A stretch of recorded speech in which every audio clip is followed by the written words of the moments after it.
Welcome at the new episode of the Data Discovery channel.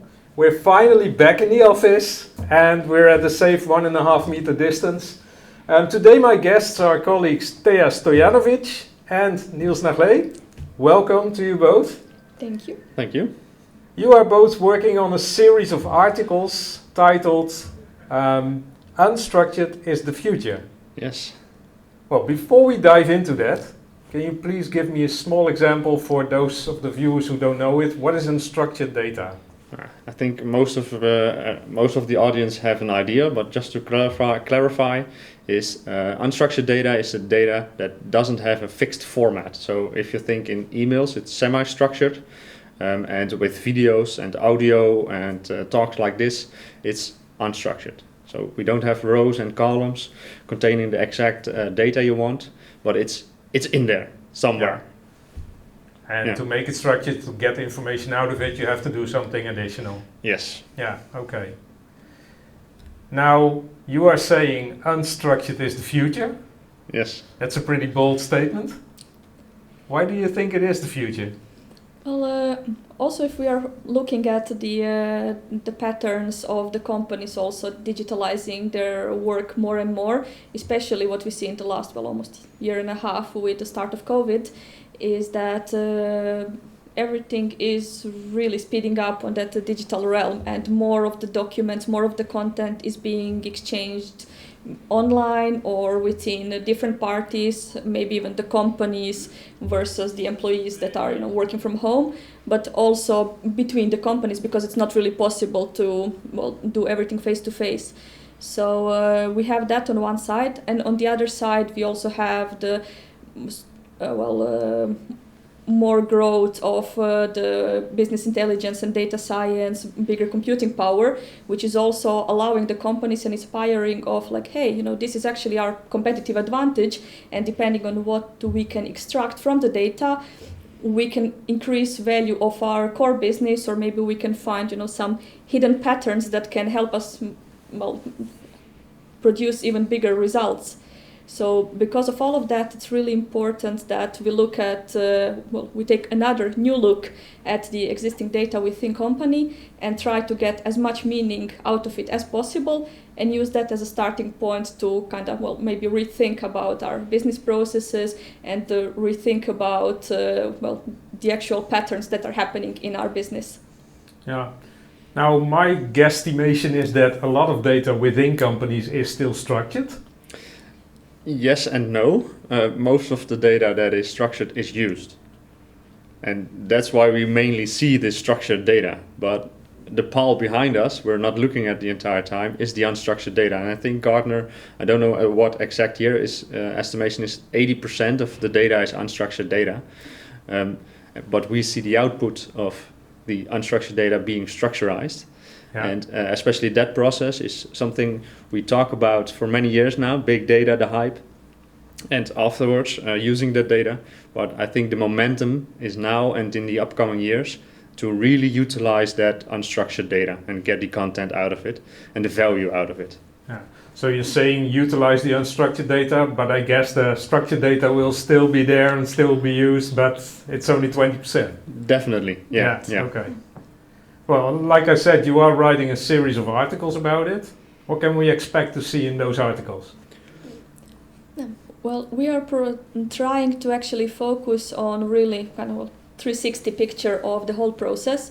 And by that we think namely that we want to also inspire the decision makers, the business people, and different departments that are not necessarily technical, to start rethinking about everything that they are gathering, that could be utilized and that is not necessarily structured at this moment.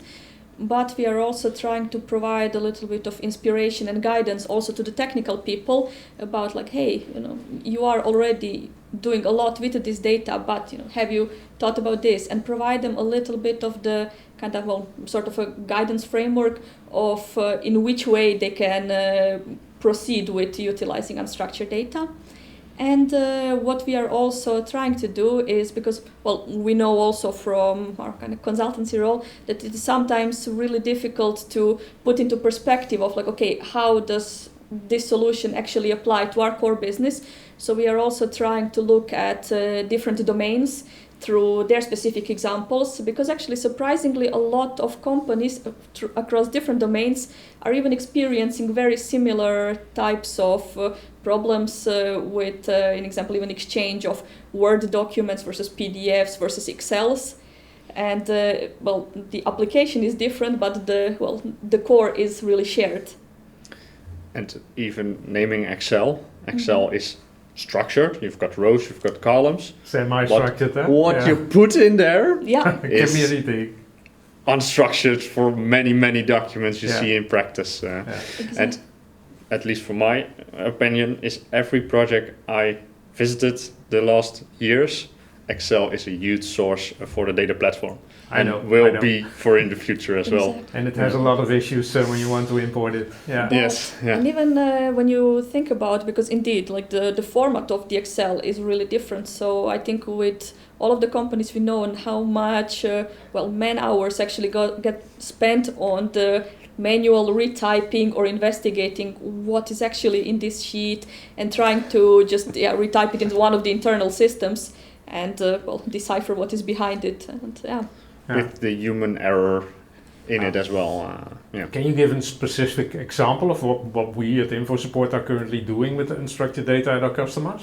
It's also part of the article as well. But we are actually really happy that we got a chance to do a really great proof of concept with one company that is responsible they're actually trading a lot of books and such content, and so they're working with the publishers directly, and from the publishers they are receiving also PDFs and Excels that contain the title of the books, the author, the amount of pages.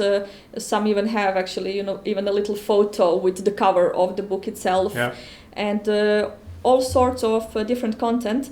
And this is also really specific to each of the publishers. And yes, of course, you can go to the publisher and try to find an agreement that they start using one single format. But the publishers keep changing. They also are not only trading with you, but with a lot of different providers. So what you get is basically unstructured data because you don't know what you get. Exactly. Yeah. And in order to also prevent them to try to have this a little bit of the pointless discussion of trying to put everybody or to use one exact template, we decided to have a little kind of bridge or in-between step on once they receive those unstructured documents.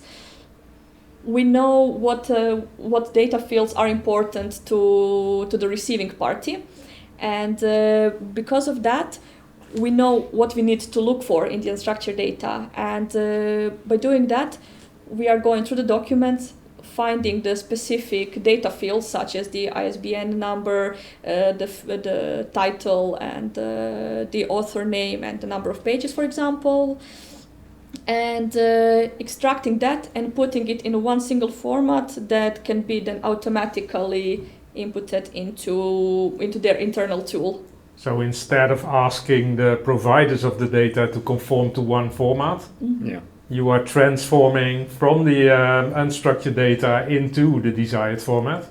How do you do that? Well, for that part, we actually were using, it was like a proof of concept using machine learning, because what we know is that, machine learning, we're still miles away from the really smart one solution fits all. But we do notice that for these really specific problems, that they can be trained amazingly with finding specific patterns that are repeating. So this is actually what we utilized with the small team, and the results were great also with the speeding up of the process, because we know, and we are not also trying to completely say you're never going to need a human actor to control what is happening, but we are speeding up the process that everything that can be automated is automated, but that the model is still smart enough to recognize that, hey, I am not confident enough about this field. hey, can this human actually come and take a look on what is in this field and do that final check. Yeah. So by doing that, we speed up, and we are actually allowing the human actor or the employee to not have to go through everything manually, but to actually focus on what is absolutely necessary. That saves a lot of boring work, I guess. Yes, Exactly, definitely. And this is typical an example of applied artificial intelligence, isn't it? Yeah. Yeah. Yeah. Okay. Yeah, very Okay. true. Especially because indeed it's one specific problem, and that problem is really answered and optimized and improved. But When you take a few steps back and look at it from the bigger side, is we have a society always getting data from the suppliers, web shops, receiving from all sort of clients This is a different generic information. problem. It's a generic problem in which we all have the same issue with mapping fields to the right columns and getting the data out of it. And most of the time we're just glad that we receive the data, and then we do the effort to do that, and now we still receive that data and then let the machine do most of the effort and pinpoint the important topics to the human factor. Yeah. To get a higher quality, less human work, boring work, like boring I said. work, human error, and of course the machine learning isn't faultless, and that also needs to be monitored by human factor as well. Sounds great. Back to the articles. You already said it's describing the why. Why is this interesting?